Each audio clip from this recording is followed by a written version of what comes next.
Today we are going to discuss about the Lorentz half-shade polarimeter. So it is an instrument used for the measuring the optical rotation of the certain substances.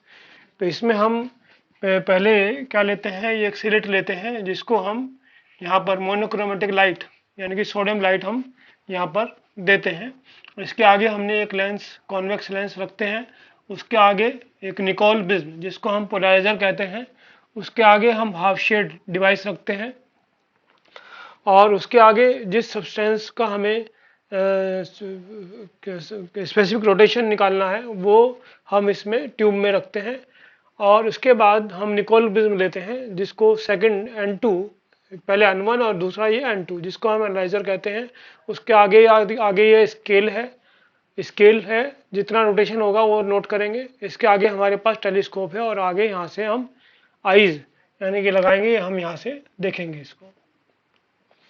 तो ये हमारे पास क्या है, यहाँ पर हमने जैसे मोनोक्रोमेटिक लाइट हमने दी तो ये स्लिट से पास ऑन होगी यहाँ से, तो ये कॉन्वेक्स लेंस के थ्रू जाएगी और कॉन्वेक्स लेंस से हमारे पास ये मोनोक्रोमेटिक लाइट आ जाएगी। और मोनोक्रोमेटिक लाइट आने के बाद ये जब इसमें से निकोल प्रिज्म में से पास होगी तो ये हमारे पास पोलराइजिंग रे हमारे पास निकाल देगी। वन इज द ई रे मिलेगी आपको जिसके vibration parallel to the principal action होंगे, और दूसरी हमारे पास ओ रे मिलेगी जिसके vibration perpendicular to the plane of polarisation होंगे। तो ये हमारे पास परपेंडिकुलर वाइब्रेशन, इसमें ई रे में पैरेलल वाइब्रेशंस होंगे। उसके आगे हम जब हाफ शेड नहीं लगाते हैं तो ये ट्यूब मान ले लगाते हैं। तो ट्यूब पहले तो ब्लैंक यानी कि हमारे पास खाली ट्यूब होती है, तो खाली ट्यूब लगाई तो खाली ट्यूब में से रेस पास हो जाएंगी तो ये निकोल पर फॉल करेंगी। तो ये फिर हम ये जो है रे दो भाग रे मिल जाएंगे आपको, एक क्योंकि टू रे में रिफ्लेक्टेड हो जाएगी। वन इज हैज द ई रे एंड अदर इज द ओ रे। तो ई रे का जो वाइब्रेशंस होंगे पैरेलल होंगे और उसके ओ रे के हमारे पास ये जो ओ रे यहाँ पर आएगी इसमें, इसके vibration perpendicular to the plane of polarisation होंगे, प्लेन ऑफ पेपर कह सकते हैं। तो ये हमारे पास स्केल है और इसके आगे टेलीस्कोप है। तो ये हमारे पास जब इसमें हाफ शेड नहीं लगाते हैं तो जब ये हमारे पास N2 इससे N1 से 90 डिग्री पर होगा तो यहाँ टेलीस्कोप में हमें कंप्लीट डार्कनेस दिखाई देगी। लेकिन अगर हम इसको पैरेलल ये Nicol prism N1 parallel to N2 हो तो यहाँ पर हमें कंप्लीट लाइट दिखाई देगी। तो जब ये परपेंडिकुलर होता है निकोल N2 तो हमें कंप्लीट डार्कनेस दिखाई दे जाती है। तो ये रीडिंग हम नोट कर लेंगे। उसके बाद ये रीडिंग जब नोट करी हमने, जब हमारे पास ट्यूब ब्लैंक थी यानी खाली थी, अब दोबारा हमने जिस लिक्विड का स्पेसिफिक रोटेशन यानी मान लिया शुगर का सॉल्यूशन हमें स्पेसिफिक रोटेशन निकालना है तो उस शुगर के सॉल्यूशन को हमने इसमें ट्यूब में फिलअप कर दिया। तो फिलअप करने के बाद एक N2 ये हमारे पास जो है यहाँ पर टेलीस्कोप में हमें कुछ ना कुछ लाइट हमें दिखाई देगी, कंप्लीट डार्कनेस वाली स्थिति नहीं दिखाई देगी। तो हमने निकोल प्रिज्म को फिर रोटेट करना है कि एक सर्टेन एंगल पर, जिससे कि हमें कंप्लीट डार्कनेस यहाँ पर दिखाई दे जाए। तो पहले वाली रीडिंग और दूसरी वाली रीडिंग में जो डिफरेंस होगा वो एंगल ऑफ रोटेशन होगा, है ना। तो एंगल ऑफ रोटेशन से हम जब थीटा की वैल्यू निकालेंगे तो उससे हम स्पेसिफिक रोटेशन निकाल सकते हैं। नाउ दिस कंप्लीट डार्कनेस वाली जो स्थिति है वो actually it is not so clear. ये काफी एक रेंज के लिए हमें डार्कनेस की वाली स्थिति मिलती है, इसलिए हमें ये पता करना कि ये कंप्लीट डार्कनेस वाली स्थिति के बाद एकदम लाइट कैसे आती है, तो वो उसमें थोड़ा सा एंगल ये घूम जाता है, रोटेशन सही पॉइंट पर नहीं आता। तो उसके लिए हम क्या यूज करते हैं, हाफ शेड पोलरिमीटर यूज करते हैं या लॉरेंट्ज प्लेट यूज करते हैं।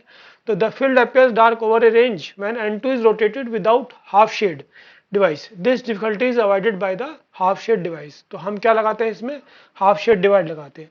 तो action of half shade device क्या है कि हमारे पास हमने हाफ शेड जो प्लेट बनती है द थिक ये हमारे पास जो हाफ शेड डिवाइस है उसमें दो प्लेट हमारे पास होती हैं, एक क्वार्ट्ज प्लेट होती है और एक ग्लास प्लेट होती है।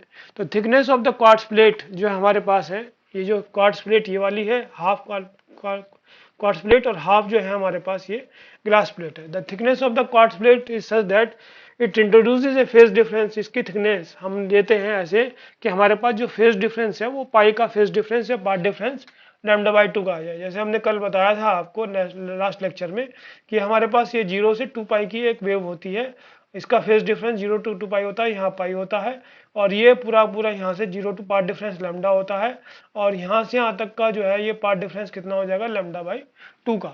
तो हमें पाथ डिफरेंस जो है लैम्डा बाई 2 यानी कि फेज डिफरेंस पाई का हमें डेवलप करना है। तो हमें थिकनेस क्वार्ट्ज प्लेट की इस तरह से लेनी है कि इससे हमारे पास प्लेट कैसी बन जाए, हाफ वे प्लेट बन जाए, यानी कि फेज डिफरेंस पाई का और पाथ डिफरेंस लैम्डा बाई 2 का आ जाए बिटवीन द ई रे एंड और द ओ रे, यानी कि ordinary and the extra ordinary रे में हमारे पास जो पाथ डिफरेंस है वो लैम्डा बाई 2 का आना चाहिए। तो plane polarise light from N1 falls कहाँ करती है normally on the half shade divide, half shade divide पर नॉर्मली, इसके नॉर्मल है, नॉर्मली फॉल करती है। Suppose the light has the vibration along OP, इसके वाइब्रेशन हमारे पास जब ये फॉल करती है तो इसके वाइब्रेशन हमने माना ये ओपी है, ओपी के अलोंग है। तो ये ग्लास है हमारे पास और ये क्वार्ट्ज है, इनको हमने कैसे किया, सीमेंटेड कर दिया, इनको दोनों को एंड करके सीमेंटेड कर दिया, तो हमारे पास ये हाफ शेड डिवाइस बन जाएगा। ठीक है ना।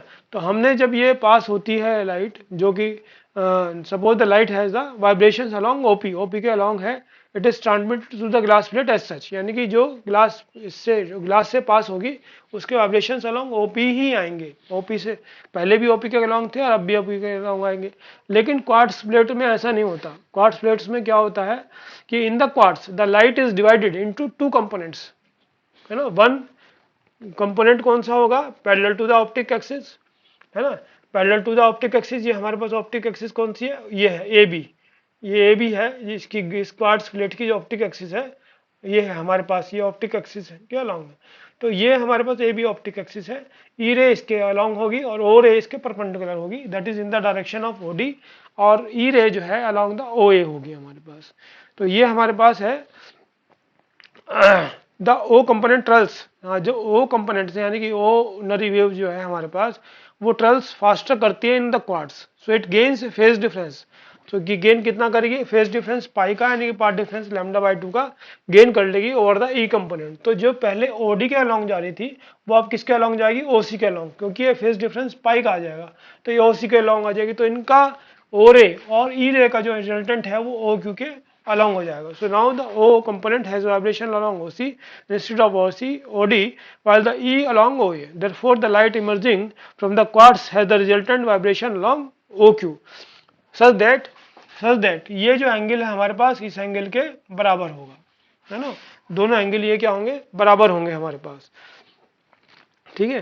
तो ये हमारे पास जरा से भी अगर हम इस पोजीशन से टिल्ट करेंगे तो ये देखिए आप, when the principal section जो N2 on2 N2 यानी कि जो हमारे पास एनालाइजिंग निकोल प्रिज्म है उसका जो प्रिंसिपल सेक्शन है अगर वो अलोंग ये CD के अलोंग हो, यानी कि N2 O2 N2 जो है CD के अलोंग हो, तो हमारे पास OQ और OP और OQ क्या बनाएंगे, इक्वल एंगल बनाएंगे। ये दोनों एंगल हमारे पास इक्वल होंगे, तो इनसे जो शेड पड़ेगा यहाँ पर प्रोजेक्शन पड़ेगा वो हमारे पास OE इक्वल टू OF होगा, OE इक्वल टू OF होगा।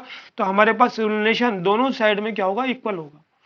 लेकिन अगर हम इसको रोटेट कर दें क्लॉकवाइज, जो प्रिंसिपल सेक्शन है वो इसका एनालाइजिंग निकोल प्रिज्म का वो N2 O2 N2 इसके अलोंग हो जाए, ऐसे हो जाए, यानी कि क्लॉकवाइज इसको रोटेट कर दें तो प्रोजेक्शन इसका OP इधर साइड में क्लॉकवाइज डायरेक्शन में कम हो जाएगा और इधर ज़्यादा हो जाएगा। तो इल्यूमिनेशन हमारा इधर क्या हो जाएगा, ज़्यादा हो जाएगा इस साइड में और इस साइड में कम हो जाएगा। तो इस तरफ हमें डार्कनेस दिखाई देगा और इधर इल्यूमिनेशन दिखाई देगा। इसी तरह से अगर इसको principal section N2 on2 N2 को इसको निकोल प्रिज्म के अगर हम एंटी क्लॉकवाइज रिवॉल्व कर दें तो इसका जो प्रोजेक्शन है towards the anti clockwise direction वो कम होगा और इधर क्लॉकवाइज की डायरेक्शन में क्या होगा, ज़्यादा होगा, वो इधर क्या हो जाएगा, प्रोजेक्शन ज़्यादा हो जाएगा।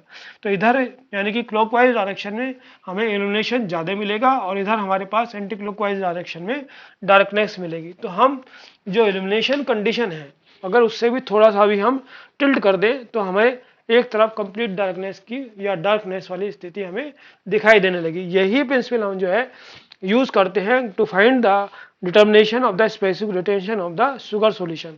तो पहले हमने ट्यूब में जब विदाउट शुगर सॉल्यूशन हमने फिलअप किया तो शुगर सॉल्यूशन में फिलअप करने के बाद हमने N2O2 N2 की जो इल्यूमिनेशन वाली स्थिति है वो हमने नोट कर ली, है ना, वो हमने माना OP, ये OQ वाली जो स्थिति है वो वाली स्थिति है जो स्केल पर हमने नोट कर ली। अब हमने इसमें शुगर सॉल्यूशन भर दिया और हाफ शेड डिवाइस इसमें लगा दिया। तो हमारे पास जो प्रिंसिपल सेक्शन है निकोल प्रिज्म का, उसमें क्या है, हमारे पास आगे लाइट दिखाई देगी। तो हमें क्या करना है, हमें इक्वल इल्यूमिनेशन वाली स्थिति लानी है, क्योंकि जब ये इसमें शुगर सॉल्यूशन भर देंगे तो इक्वली इल्यूमिनेशन वाली स्थिति नहीं रहनेगी।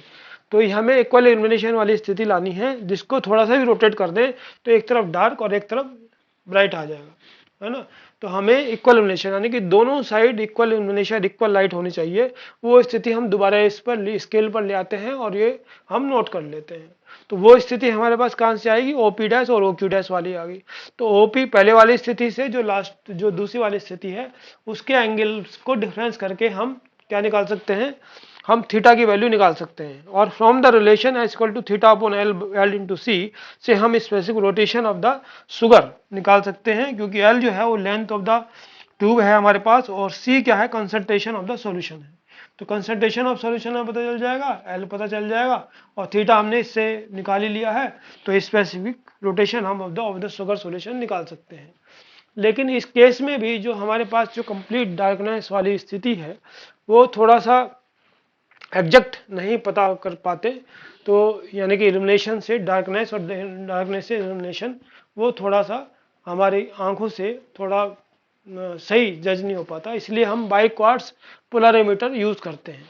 इसमें बाइक्वार्ट्ज पोलरिमीटर में सेम चीज है, सेम यहाँ पर यहाँ पर मोनोक्रोमेटिक लाइट की जगह हम क्या लेंगे, व्हाइट लाइट लेंगे। यहाँ पर ये स्लिट लेंगे, लेंस लेंगे, ये निकोल प्रिज्म N1 लेंगे। इसके बाद ये हाफ शेड जो है हमारे पास वो डिवाइस है वो किससे कन्वर्ट हो जाएगा, बाइक्वार्ट्ज पोलरिमीटर से कन्वर्ट हो जाएगा ये, ठीक है ना, बाइक्वार्ट्ज से प्लेट से कन्वर्ट हो जाएगा। बाइक्वार्ट्ज प्लेट हमें यहाँ पर पुटअप कर देंगे। इसके बाद ये ट्यूब लगाएंगे, उसके बाद ये निकोल प्रिज्म एनालाइजर और उसके बाद स्केल और उसके बाद टेलीस्कोप और उसके बाद हम यहाँ से देख लेंगे। तो हाफ शेड डिवाइस जो है हमारे पास रिप्लेस बाय बाइक्वार्ट्ज प्लेट, ये हमारे पास बाइक्वार्ट्ज प्लेट इस तरह की होती है। और एंड सोडियम लाइट किससे रिप्लेस कर देंगे, व्हाइट लाइट से। जो हमने सोडियम लाइट शुरू में लगाई थी मोनोक्रोमेटिक लाइट, उसको व्हाइट लाइट से रिप्लेस कर देंगे। तो biquartz plate is a combination of two semi circular, ये टू सेमी सर्कुलर हमारे पास प्लेट्स हैं। वन जो लेफ्ट हैंडेड क्वार्ट्स है, अदर जो है वो राइट हैंडेड क्वार्ट्स है। वन लेफ्ट हैंडेड और ये राइट हैंडेड क्वार्ट्स हमारे पास है ना। Both cut perpendicular to the optic axis, ये दोनों जो है ये हम कट करते हैं perpendicular to the optic axis and cemented, इसको सीमेंट करते थे दोनों को together form a circular plate. Cement कर देंगे तो ये सर्कुलर प्लेट हमारे पास बन जाएगी। The thickness of each plate हमारे पास क्या है, इसकी जो प्लेट की थिकनेस है वो हमारे पास 3.75 मिलीमीटर होगी, which is such that each rotate the plane of polarization of the yellow light through 90 degree. यानी कि ये जो हमारे पास ये येलो लाइट का हम दिखा रहे हैं इधर, ये लाइट ये 90 डिग्री पर हमारे पास रोटेशन आ जाएगा इसका, है ना। और one anti clockwise and other anti clockwise. तो ये इधर आप देखेंगे क्लॉकवाइज की तरफ है और ये एंटी क्लॉकवाइज की तरफ है 90 डिग्री येलो लाइट जो है हमारे पास, ठीक है। तो हमारे पास जो है one anti clockwise the clockwise if the vibration in the incident light are along PP dash, ये हमारे पास जो है इंसिडेंट लाइट के वाइब्रेशन हमने माना PP डैश के अलोंग है। Then after passing through the biquartz plates में से हम पास करें तो the vibration of yellow light are along direction perpendicular to PP dash. तो ये इसके जो येलो लाइट के परपेंडिकुलर वाइब्रेशंस हैं वो परपेंडिकुलर हो जाएंगे इसके परपेंडिकुलर, यानी कि इस डायरेक्शन में हो जाएंगे, one clockwise and other anti clockwise. The vibration of red and blue के डायरेक्शन ये हमने शो किए हैं, रेड का इधर ब्लू का इधर, ऐसे ही इसमें राइट हैंडेड में रेड का इधर और ब्लू का इधर आएगा हमारे पास along different directions. The principal section of the analysing pole, क्या नाम जो है हम एनालाइजिंग पोल का जो प्रिंसिपल सेक्शन है उसको हम टिल्ट कर दें, ठीक है ना, थोड़ा सा भी टिल्ट करें।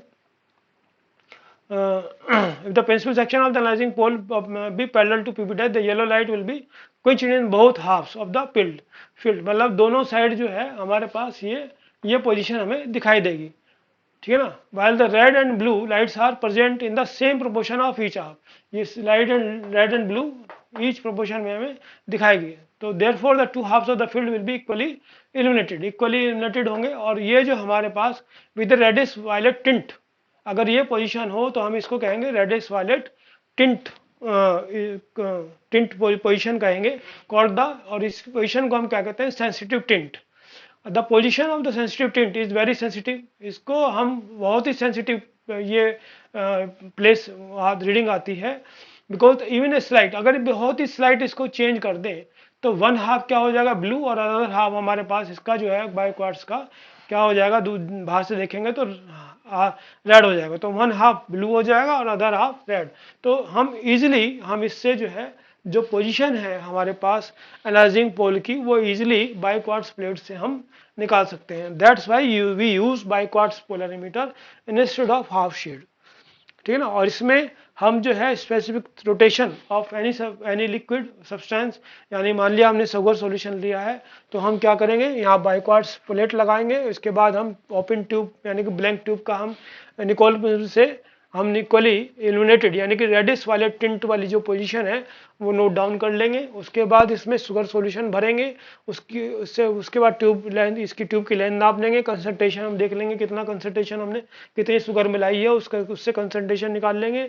और उसके बाद हम इक्वली इल्यूमिनेटेड वाली जो पोजीशन है वो इससे फाइंड आउट कर देंगे, क्योंकि जब हम इसमें शुगर सॉल्यूशन भर देंगे तो ये जो सेंसिटिव टिंट है ये थोड़ा सा रोटेट हो जाएगा। तो रोटेट जब हो जाएगा तो इक्वली इल्यूमिनेटेड यानी कि सेंसिटिव टिंट वाली जो पोजीशन है वो खत्म हो जाएगी, और खत्म होने के अलावा उसमें क्या आएगा, एक तरफ रेड और एक तरफ ब्लू आ जाएगा, जो हमें नहीं चाहिए। हमें क्या चाहिए, इक्वली इल्यूमिनेटेड यानी कि रेडिश, हमें वायलेट टिंट यानी कि सेंसिटिव टिंट वाली जो पोजीशन है वो हमें चाहिए। तो वो हम दोबारा इसको ले आते हैं, तो उसमें उसी तरह से जैसे हमने इसमें किया था, मान लिया ये जो पोजीशन है हमारे पास ओपी वाली पोजीशन, माना ये पोजीशन हमारे पास कौन सी आती है, रेडिश वाले टिंट की आती है when sugar solution is not present, और उसका बाद शुगर सॉल्यूशन के बाद ये पोजीशन हमारे पास आती है ओपी डैश वाली आती है, जब रेडिश टेंटेटिव हमें रेडिश वाले टिंट हमें मिल जाएगा। तो दोनों की पोजीशन हम नोट कर लेते हैं, और दोनों पोजीशन का डिफरेंस जो आता है वो थीटा एंगल के बराबर आता है, और S equal to theta upon L into C के फॉर्मूले से हम specific rotation of the sugar solution और एनी सब्सटेंस, जो भी हम सब्सटेंस ट्यूब में देंगे उसका हम स्पेसिफिक रोटेशन फाइंड आउट कर सकते हैं। Thank you.